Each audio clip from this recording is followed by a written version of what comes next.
Assalamualaikum dan salam sejahtera. Saya daripada kumpulan 2 akan membentangkan teori kurikulum. Kumpulan saya terdiri daripada saya sendiri iaitu Aim Hafiz, yang kedua Nurul Huda, yang ketiga Amira Natasha, yang keempat Nur Azwani dan yang kelima adalah Nur Atikah.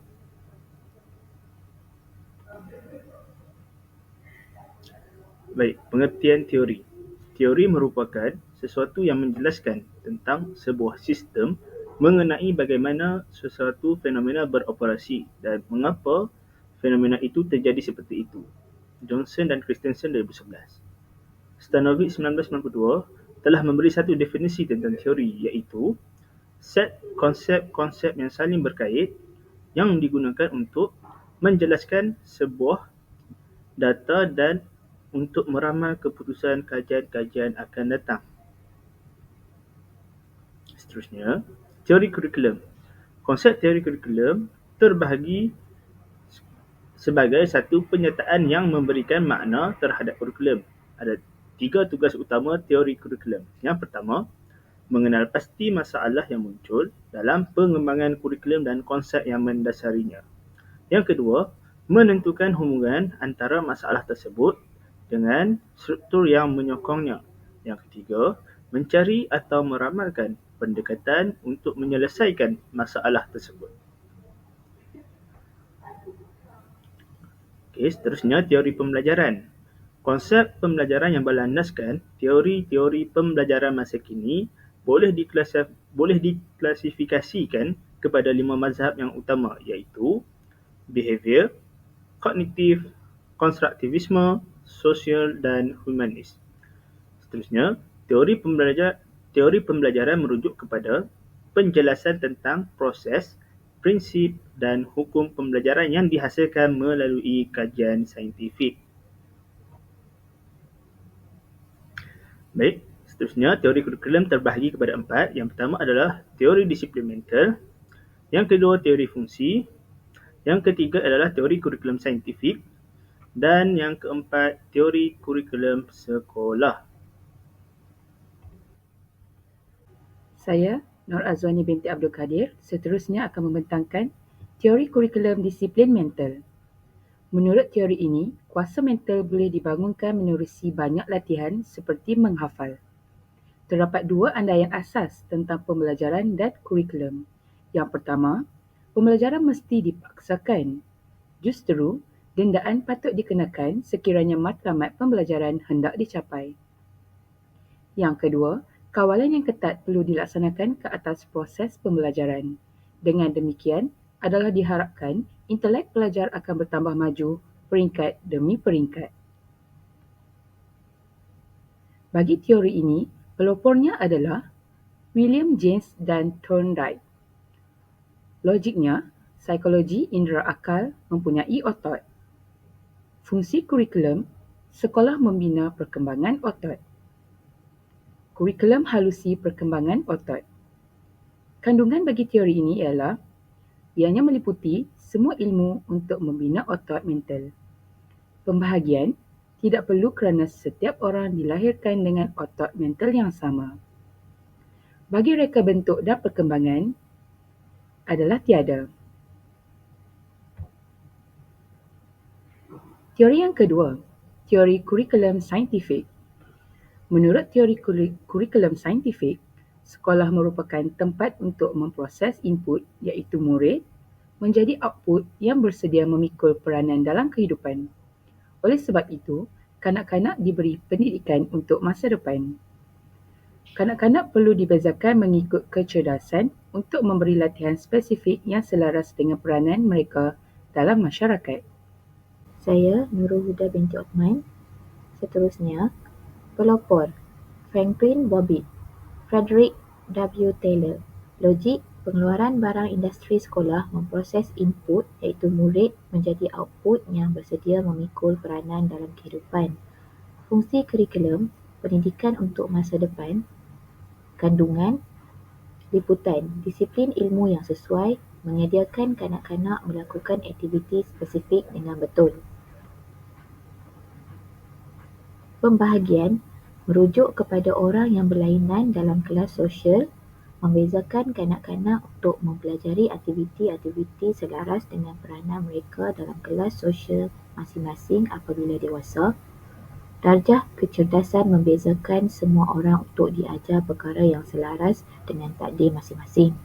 Reka bentuk, aktiviti yang perlu dirancang dengan penyusunan langkah secara teliti untuk membantu kanak-kanak belajar sendiri. Guru mereka bentuk kurikulum yang sesuai. Perkembangan tiada. Teori kurikulum fungsional. Teori ini beranggapan bahawa peranan asas pendidikan ialah menyebarkan pengetahuan atau kemahiran kepada generasi seterusnya. Pendidikan juga dikatakan sebagai ejen sosialis, iaitu mengintegrasikan warga ke dalam masyarakat. Dalam hal ini, pendidikan mengambil peranan menyebarkan nilai-nilai teras masyarakat di samping bertindak sebagai pengawas sosial. Sebagai suatu ejen sosial, pendidikan bertindak menyisihkan anggota masyarakat menurut merit. Tanpa disedari, pelajar cerdas dipilih untuk profesyen bergaji tinggi, manakala yang kurang cerdas dilatih untuk profesyen kola biru, contoh dalam sektor teknikal. Pelopor teori ini ialah Emily Durkheim, Talcott Parsons. Logik, sosiologi, fungsi sosial. Masyarakat wujud berasaskan sistem peranan anggotanya. Fungsi kurikulum, pendidikan memasyarakatkan kanak-kanak. Kandungan, liputan, memuatkan ciri-ciri budaya umum dan khusus, menyediakan kemahiran kerja untuk memenuhi fungsi sosial. Saya Amira Natasha. Okey, seterusnya untuk kandungan pembahagian mengikut permintaan tenaga manusia dan peningkatan kemahiran untuk memenuhi petak pekerjaan. Membahagikan kurikulum kepada beberapa bidang dan program, menempatkan murid untuk belajar ilmu dalam bidang yang berlainan. Reka bentuk kurikulum rasmi menyediakan kanak-kanak bagi berperanan sebagai anggota masyarakat. Pendidikan menerapkan nilai, pengetahuan dan kemahiran. Perkembangan teknologi mempengaruhi kurikulum untuk memenuhi tuntutan kerja, kemahiran untuk laksanakan pekerjaan. Okay, slide seterusnya, teori kurikulum sekolah. Menurut teori sekolah, pendidikan sebagai satu alat kawalan sosial dan penerapan ideologi. Sekolah merupakan tempat pembentukan masyarakat mengikut kehendak dan keperluan negara itu sendiri. Oleh sebab itu, liputan, pembahagian dan reka bentuk kurikulum sentiasa berubah mengikut reformasi pendidikan. Okay. Pelopor John Dewey Arthur Courtland. Logik, sosiologi, sekolah, institusi masyarakat. Fungsi kurikulum, pendidikan sebagai satu alat kawalan sosial dan penerapan ideologi. Kandungan, liputan berasaskan ideologi pendidikan golongan dominan. Pembahagian sebagai alat kawalan sosial. Kepelbagaian jurusan dalam memberi peluang kepada murid-murid yang berbeza mengikut pencapaian, minat dan kecenderungan. Kandungan untuk reka bentuk berlaku di peringkat sekolah, masyarakat dan institusi ditentukan oleh golongan dominan. Corak dan struktur kurikulum untuk menyatupadukan semua rakyat. Perkembangan mengikut proses morfogenesis, perubahan sistem pendidikan berlaku mengikut perubahan politik, sosial dan ekonomi. Perbezaan teori-teori pembelajaran. Slide seterusnya, teori behaviorisme, falsafah pembelajaran. Murid boleh dibentuk mengikut objektif dan kehendak guru. Murid dimanipulasi untuk menguasai pembelajaran yang telah ditetapkan. Keperluan pembelajaran berpusatkan guru dan berasaskan proses rangsangan dan gerak balas, stimulus, respon. Seterusnya, pemantapan untuk pemulihan dan pengkayaan oleh guru perlu dilaksanakan. Pengujian sumatif berasaskan kompetensi. Objektif pembelajaran, guru menentukan keperluan, pengetahuan, kemahiran dan perubahan tingkah laku murid. Isi pembelajaran membina kompetensi dan penguasaan pelbagai kemahiran mengikut objektif yang telah ditetapkan oleh guru di awal pembelajaran.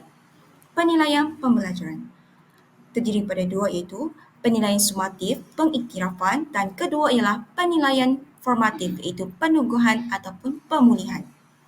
Slide seterusnya, mari kita lihat iaitu teori kognitivisme. Minta maaf. Falsafah pembelajaran, perubahan berdasarkan pilihan murid mengikut faktor persekitaran. Murid diajak berfikir, membentuk konsep dan mencipta makna. Seterusnya, keperluan pembelajaran berpusatkan kepada murid dan bahan menerusi penglibatan aktif dalam mencari maklumat, pengukuhan oleh guru untuk meningkatkan kefahaman murid, pengujian secara formatif dan sumatif.